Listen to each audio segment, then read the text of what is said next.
Kembali lagi di Apa Kabar Indonesia Malam, Pak Trubus. Oke lah, kalau masalah kebijakan itu otoritas dari maskapai, dampaknya. Karena saat ini banyak masyarakat yang mau naik pesawat itu udah was-was duluan ini. Apakah semua sama pilot-pilot akan tertidur ketika menerbangkan pesawat? Iya, ada gambaran paling nggak persepsi publik ya, apalagi ini mau mudik lebaran, Mbak. Ini kan animo orang untuk menggunakan pesawat kan sangat tinggi, terutama mereka-mereka yang dari luar Jakarta yang jaraknya jauh, mungkin luar Jawa juga. Nah, karena itu ini memang menjadi istilah momok ya, momok ketakutan tersendiri. Artinya apa? Publik akan melihat ketika dia naik nanti jangan-jangan pilotnya seperti itu. Itu apa? Kekhawatiran, kecemasan yang luar biasa itu ada. Yang kedua, memang ini dampak bagi perusahaan juga harus melakukan perubahan besar-besaran. Nah, ini perusahaan itu harus, menurut saya harus ada partisipasi publik lah ya. Partisipasi publik dilibatkan dalam pembenahannya itu sehingga tahu bagaimana perubahannya seperti apa. Jangan nanti hal yang monoton dan rutinitas seperti itu terus, tidak ada perubahan sehingga nanti menganggap publik beranggapan bahwa perusahaan itu ternyata tidak mau melakukan perubahan apapun. Yang ketiga ya tentu ada resiko kan, resiko lain adalah apa, kos yang dikeluarkan. Kosnya kan besar. Nah, untuk membenahi ini menjadi public trust itu kan butuh biaya yang besar. Nah, inilah menurut saya memang ada persoalan waktu, persoalan kemudian human resources-nya harus dibenahin juga. Kan masuk pilot-pilotnya itu, kru-krunya kan dibenahin semua. Tapi juga mengenai ini kondisi pesawatnya juga kan harus juga diservis semua kan, sehingga publik itu mempunyai rasa percaya tinggi. Tapi yang jelas ini tanpa ada penanganan yang dan pemerintah tidak hadir di sini, nanti kekhawatiran saya adalah orang akan tetap ketakutan naik pesawat, dan ini berimbas kepada maskapai yang selama ini meraup keuntungan di tengah lebaran ini juga yang sangat panjang, Mbak. Dokter Danardi, kalau saya cerita-cerita dari pilot-pilot, sebenarnya naik pesawat itu ibarat menyalahi kodrat, karena kita dengan ketinggian yang luar biasa, dengan kecepatan yang luar biasa. Kekhawatiran, umur, nyawa kita di tangan pilot dan juga pesawat terbang itu. Ditambah insiden ini, makin takut orang. Wajar nggak kalau orang jadi ketakutan berlebihan akibat insiden ini? Kalau dibilang dalam waktu dekat seperti ini, ada kejadian ini, kemudian banyak masyarakat yang cemas, saya setuju. Tapi saya sudah 12 tahun ini dalam dunia penerbangan, sebagai dokter penerbangan, bisa memahami bahwa tidak ada maskapai yang menginginkan adanya kejadian seperti ini. Tidak ada maskapai yang ingin pesawatnya jatuh. Tidak ada maskapai yang kemudian citranya jatuh. Kemudian juga pilot. Tidak ada pilot atau kopilot yang akan melakukan seperti itu disengaja. Kemudian tidak ada pilot juga yang pesawatnya jatuh. Artinya apa? Bahwa kejadian ini suatu kejadian yang ibaratnya statistiknya sangat rendah. Tapi bahwa ini menyangkut manusia memang benar. Jadi ini menyangkut nyawa manusia itu benar sekali. Jadi kalau misalnya ya saya menghadapi pasien yang apakah itu baru saja mengalami insiden pesawat atau menghadapi turbulensi yang berat, saya selalu menyampaikan begini, bahwa itu kejadian 1/sekian. Artinya bahwa itu statistiknya kecil, karena bahwa tadi bahwa tidak ada maskapai yang juga mengalami insiden, tidak ada seperti itu. Kemudian juga tidak ada pilot yang juga ingin terjadi insiden itu. Jadi artinya bahwa kemudian berharap bahwa kecemasan itu bisa berkurang sedikit demi sedikit, karena bahwa ini setelah kejadian ini bahwa maskapai melakukan suatu perubahan. Katakanlah tadi bahwa kalau sebelumnya itu di kokpit itu 2 orang, kemudian bisa saja kemudian menambah salah satu, mungkin apa pursernya atau pramugarinya atau menambah kopilnya satu lagi. Artinya bahwa melakukan suatu perubahan agar supaya kecemasan dari masyarakat itu mereda. Atau juga bahwa ini diumumkan bahwa setelah kejadian ini ada komunikasi antara pilot, kopilot dengan pramugari itu terus intensif. Apakah mungkin setiap 10 menit itu pramugari masuk atau menanyakan bagaimana. Artinya bahwa ada suatu bentuk kebersamaan, karena di situ ada 4 pramugari, ada pilot, kopilot, itu selalu dalam komunikasi. Oke, kalau dari Pak Alvin Lee sendiri sebenarnya apa sih harus dilakukan baik dari pihak Kemenhub, maskapai, asosiasi pilot mungkin, supaya menumbuhkan kepercayaan lagi masyarakat, mengingat sebentar lagi momen lebaran orang mudik ya naik pesawat salah satunya, Pak Alvin Lee.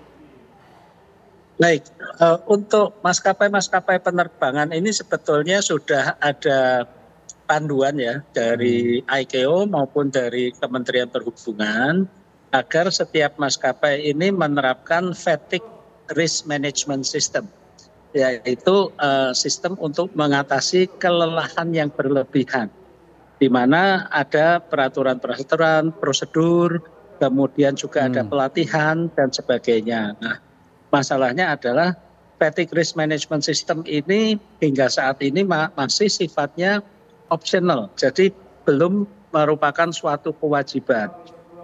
Saya yakin setelah peristiwa ini akan ada peninjauan kembali, terutama untuk penerbangan-penerbangan yang rawan pilot itu ngantuk. Walaupun sebetulnya ngantuk itu bisa kapan saja ya. Saya sendiri kadang nyetir Semarang Jakarta di tengah jalan walaupun ngantuk. Itu yang ya bisa ngantuk juga gitu. Nah ini yang harus kita siapkan adalah sistemnya. Di mana ngantuk itu manusiawi, tapi sistem itu harus bisa mengatasi ketika pilot itu ngantuk, termasuk juga penjadwalan kerjanya, juga untuk memeriksa kondisi kebugaran kejiwaannya, ya.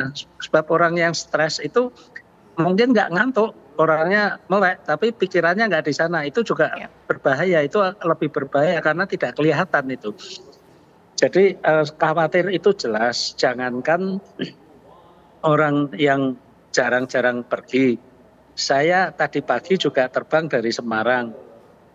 Orang tua saya juga itu yang biasanya sudah biasa lihat saya Semarang Jakarta warmer gitu. Kali ini juga hati-hati ya, pastikan pilotnya nggak tidur gitu. Semuanya ya takut. Oke. Dokter Danardi boleh ditambahkan? Iya, ditahan dulu Pak Alvin Lee. Dokter Danardi boleh ditambahkan tidak sih? Ada tidak sih yang bisa kita lakukan untuk menunda rasa kantuk kita secara psikologis? Apakah harus manifestasi diri atau mungkin dengar musik tertentu supaya ini udah ngantuk banget tapi nggak mau harus menerbangkan pesawat? Atau juga sebagai kita ini ya bagaimana? Ya, jadi prinsipnya harus melakukan gerakan. Prinsip melakukan gerakan.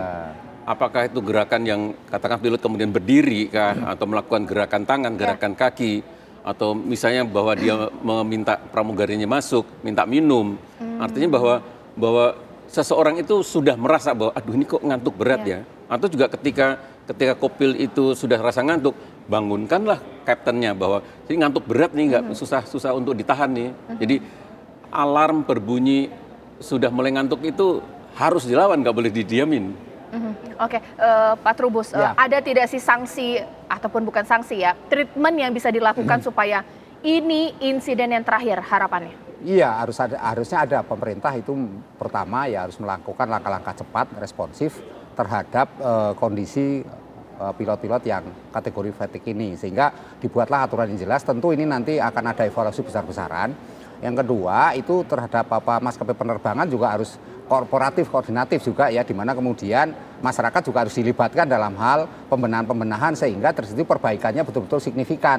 Nah, yang ketiga menurut saya memang harus ada evaluasi dan pengawasan yang ketat itu selama ini. Karena Karena yang namanya mengantuk dianggap sebagai hal yang normal, tapi ini persoalannya bukan mengantuk di tempat biasa, tapi ini di pesawat. Nah, mengendalikan begitu banyak. Yang harus dipikirkan juga dampaknya kepada keyakinan masyarakat itu sendiri.